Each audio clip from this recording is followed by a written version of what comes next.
FastCast. I'm Nick Proto. It's 11:50 on our Friday, January 3rd. SLED agents issuing an Amber Alert this morning for this missing girl. Agents say 1-year-old Dylan Cooper was abducted recently. Agents accused this woman coming up here, Macy Edie, of taking her. They were last seen in a white Mitsubishi Lancer in Florence around 6 o'clock yesterday. They want you to look out for a temporary license plate that says XWR0804H and call 911 if you spot it.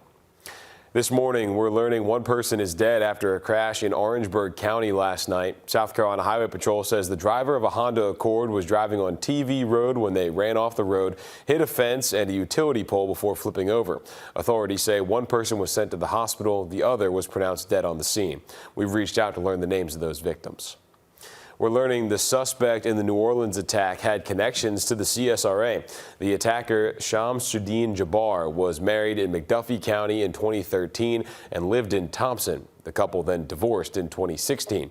According to the Pentagon, he was in the Army as a human resource and IT specialist from March of 2007 to January 2015.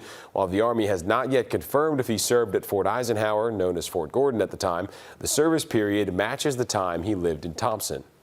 What the I got this done.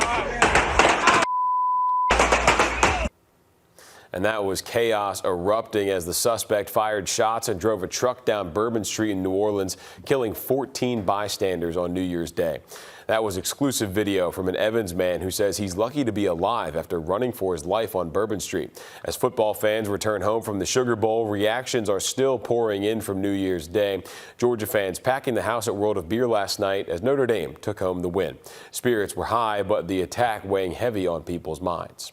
Everyone we spoke to says they're fortunate their loved ones are safe and they were able to enjoy the game, but they say they still can't fully take in the tragedy that took place on New Year's Day, killing 14 people and the shooter and injuring dozens more. Some UGA fans in Augusta say they were worried knowing they had friends and family in New Orleans when that incident unfolded. Now they say it's the Bulldog community rallying together that's making the difference. Definitely a bittersweet situation with everyone who might have lost loved ones due to the incident that happened. But I'm proud of our boys and our dogs for doing what they know how to do best. Even though the Dogs lost, fans say they're still proud of the resilience of that team playing through the intense environment. One Bulldog family is making plans to return to the Big Easy after heading back home for safety reasons when that attack happened. Nicole Simmons says she doesn't regret coming home and missing the game. She says she did what was best for her family with so many unknowns at the time. She says she and her husband gave their daughters tickets to the Sugar Bowl and they left before officials postponed that game. I wish we could have gone, but you know, it's just not worth it. There's going to be other football games and there'll be other Sugar Bowls. I just don't think anything is worth risking the safety of your family, especially a football game. She says they have plans to return to the city when the time is right. She adds she's using this as a way to teach her daughters to always expect the unexpected. The family of a UGA student injured in that attack says the 19-year-old is awake and talking. Donna and Jean Duke say they got a call on New Year's Day they wouldn't wish on anyone. News that their oldest granddaughter, Elle Izell, had been seriously injured in a terrorist attack in New Orleans.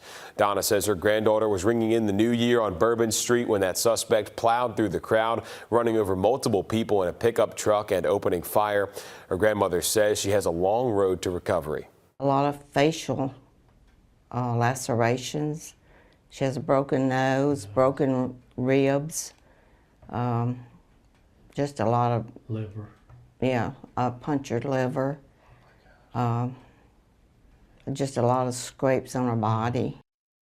She says the medical team has been good and Elle hopes to become a doctor herself one day to help others.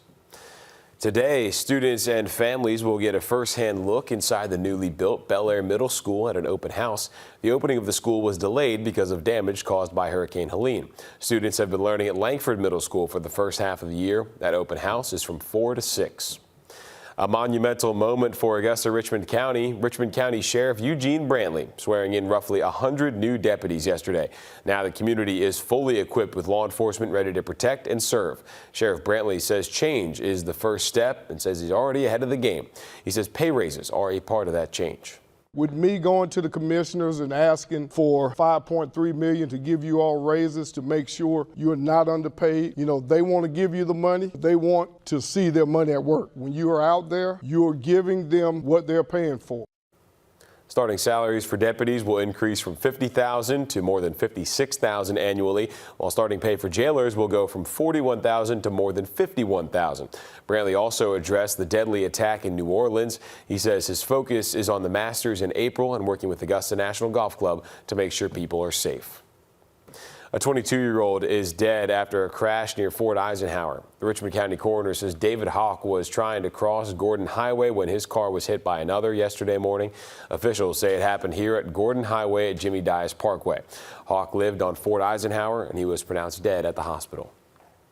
South Carolina troopers need your help with the case. They say they're looking for a gray or silver sedan that could be involved in a hit and run from the day after Christmas. The agency says a car was driving on Columbia Highway North at West Frontage Road when it hit two pedestrians, leaving them injured. Anyone with information can call 803-898-3243.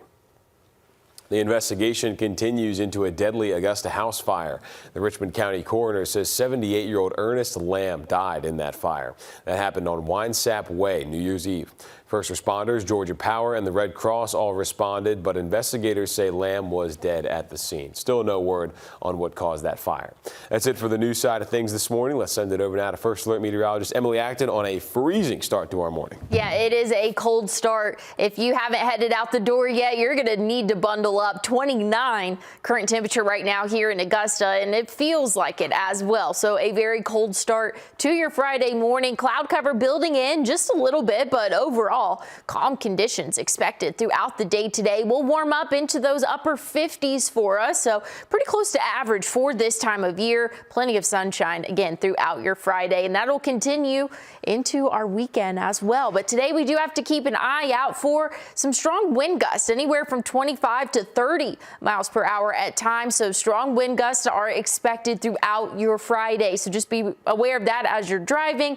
Any outdoor furniture, trash cans, things like that, just be prepared for some of those wind gusts to get again, close to 30 miles per hour at times. But looking at the next couple of days, not too bad. A cold start, like I said, to your Saturday. Plenty of sunshine, though, to go around for us. Here's your 7-day outlook. We can expect to see colder air moving in by the middle and end of next week. That's your FastCast. We'll see you guys at noon.